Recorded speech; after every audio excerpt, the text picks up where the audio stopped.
এই গরিবের দুঃখ বোঝার কেহ নাই। এই গরিব হইলে সেই বুঝতে পারে তার বেদনায়।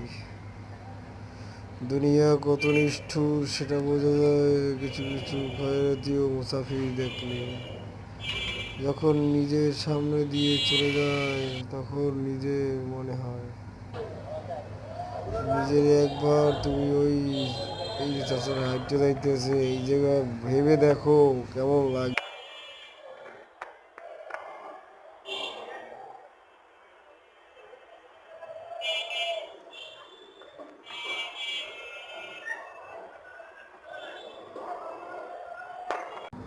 এই দুনিয়া কারো জন্যই চিরস্থায়ী না,